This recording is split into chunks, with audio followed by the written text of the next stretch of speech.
Black fungus लगातार छत्तीसगढ़ में पैर पसार रहा है। प्रदेश में अब तक 264 मरीजों की पहचान हो चुकी है जिनमें ब्लैक फंगस पाया गया, लेकिन व्यवस्थाओं में लापरवाही भी जारी है। ऑपरेशन में देर हो रही है, मरीज दवाओं के लिए तरस रहे हैं, सभी जगहों पर मरीजों के लिए इंजेक्शन नहीं है।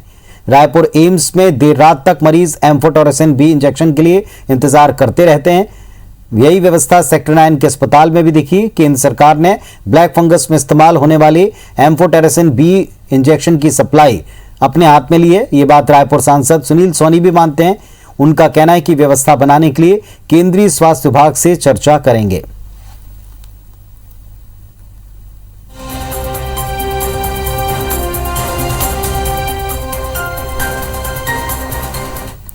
और मध्य प्रदेश में ब्लैक फंगस के हालात धीरे धीरे सुधरते दिख रहे हैं। मेडिकल कॉलेज में 703 मरीज इस वक्त इलाजरत हैं। पहले से ही हम मेडिकल अब तक 2000 मरीज ब्लैक फंगस के मिले हैं। एम्फोटेरेसिन बी इंजेक्शन की किल्लत पिछले दिनों लगातार बनी थी, उसकी कमी को काफी हद तक पूरा किया जा रहा है। प्रदेश में कुल 5791 इंजेक्शन है। बेसिक जरूरत 1534 की है। सर्जरीज की बात करें तो पिछले 24 घंटे में 39 मरीजों की सर्जरी और 77 मरीजों की एंडोस्कोपी कराई गई। एक मरीज की मृत्यु हो गई। 16 मरीजों को डिस्चार्ज किया है। सरकारी मेडिकल कॉलेजेस से 351 मरीज अब तक डिस्चार्ज हो चुके हैं।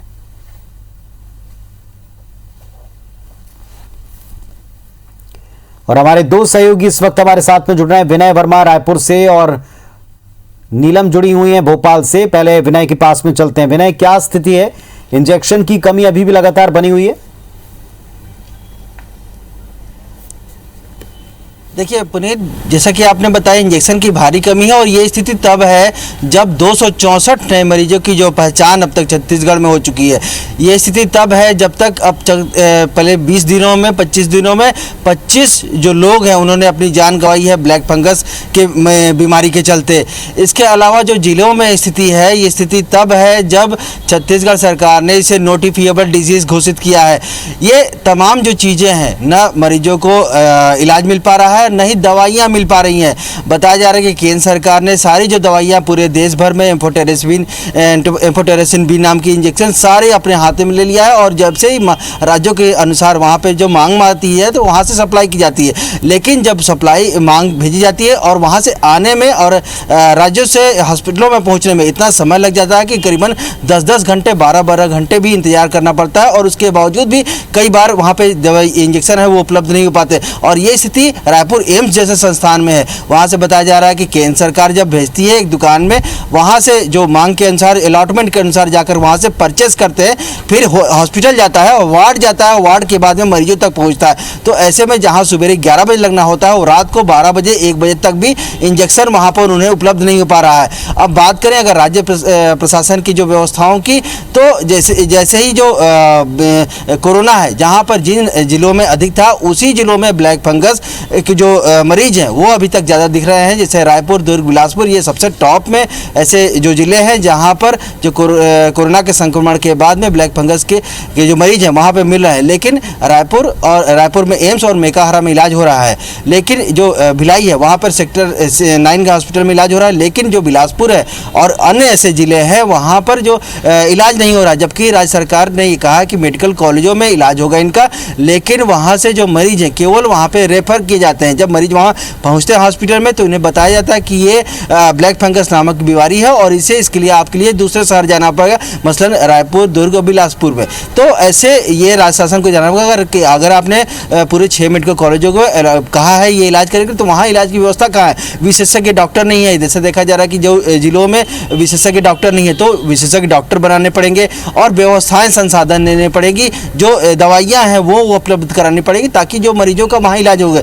और ये एकदम बात है कि अगर जैसे ही कोरोना का संक्रमण शुरुआती दौर में था वो उस दौरान लापरवाही हुई और आज घातक रूप से छत्तीसगढ़ में उसका दंश झेलना पड़ा। छत्तीसगढ़ में अगर इसे अभी समय रहते, हालांकि मरीज अन्य राज्यों की तुलना में बहुत कम है, लेकिन अगर समय रहते व्यवस्थाएं नहीं बनाई जाएगी तो एक बड़ा जो खतरा है वो छत्तीसगढ़ के सामने आ जाएगा और बड़ी सी ये आशंका है कि अधिक मौतें न हो जाए। चलिए नीलम के पास चलते हैं। नीलम, जिस तरह के आंकड़े हैं ये बताते हैं कि काफी हद तक न केवल मरीजों की संख्या घटी है बल्कि इंजेक्शन की आपूर्ति भी पहले से बेहतर हुई है केंद्र के हाथ में चीजें जाने के बाद।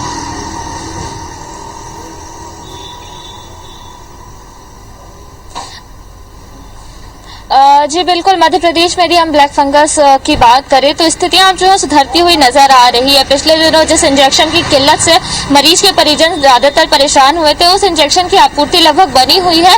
और यदि हम उपलब्धता की बात करें तो करीब 5000 के आसपास अब इंजेक्शन प्रदेश भर में उपलब्ध है। वहीं इसकी आवश्यकता की बात करें तो करीब 1500 इंजेक्शन की जो है हमें आवश्यकता है। हालांकि इस बीच ये भी बात सामने आई थी कि जो इन्फोटेरिसिन बी इंजेक्शन पहले लगाई जा रही थी और अब जो इंजेक्शन लगाई जा रही है, दोनों में काफी अंतर है, जिसकी वजह से कई मरीजों में रिएक्शन के मामले भी सामने आए थे। हालांकि इस बारे में राज्य सरकार का कहना है कि जिस इंजेक्शन से रिएक्शन के मामले सामने आए थे उसके पूरे हमने कैरेट को हटा दिया गया है और जांच की जा रही है कि रिएक्शन किस वजह से हुआ है। तो ये जो है रिएक्शन के मामले राजधानी भोपाल में भी कुछ मरीजों में देखने को मिले थे और इस पूरे मामले पर जो है जांच की जा रही है कि किस वजह से जो है रिएक्शन किए गए थे। वहीं यदि हम मौतों के आंकड़ों पर नजर डालें तो पिछले 24 घंटे में एक मरीज की मौत हुई है। वहीं पूरे ओवरऑल देखा जाए तो मध्य प्रदेश में करीब 2000 के आसपास ब्लैक फंगस के मरीज अब तक मिल चुके हैं, जिनमें से मेडिकल कॉलेजों में करीब 703 मरीजों का इलाज चल रहा है। वहीं निजी अस्पतालों में भी 250 से 300 मरीज अब भी इलाज रहता है। मामलों में कमी तो आई है पर लगातार जो है मामले सामने आते जा रहे हैं, इसलिए हम ये नहीं कह सकते कि ब्लैक फंगस का खतरा मध्य प्रदेश से टल चुका है। लगातार जो है डॉक्टर्स यही सलाह दे रहे हैं कोविड मरीजों को कि जो सेंसिटिव ग्रुप में आते हैं, जैसे कि डायबिटीज हो गया, जिन्हें कुछ पुरानी बीमारी है या जिनका इम्यून सिस्टम पहले से ही कमजोर है, उन्हें खासतौर पर ध्यान रखने की हिदायतें अभी से दी जा रही है और कोशिश ये की जा रही है कि प्राथमिक स्तर पर ही उनका जो है इलाज किया जा सके, ताकि सर्जरी करने की नौबत ना आए या सर्जरी के बाद जो भी जो उसमें स्वास्थ्य में हानिकारक चीजें होती है, स्वास्थ्य को नुकसान पहुंचाने वाली, वो स्थिति जो है मरीज की ना बने। और अभी यदि हम गंभीर स्थिति के मरीजों की बात करें तो करीब 47 मरीज ऐसे हैं जो गंभीर स्थिति के अस्पतालों में भर्ती है। तो लगातार जो है इनकी सर्जरी की जा रही है और ध्यान रखा जा रहा है कि गंभीर मरीजों की संख्या ना बढ़ने पाए। जी चलिए, बहुत शुक्रिया आप दोनों का इस पूरे अपडेट के लिए, पूरी जानकारी के लिए। तो लगातार मरीजों की घटती संख्या और इंजेक्शन की आपूर्ति में सुधार होने से हालात मध्य प्रदेश में संभले, लेकिन छत्तीसगढ़ में अभी भी इंजेक्शन की आपूर्ति ठीक नहीं है और इसको लेकर मरीज और उनके परिजन भटक रहे हैं।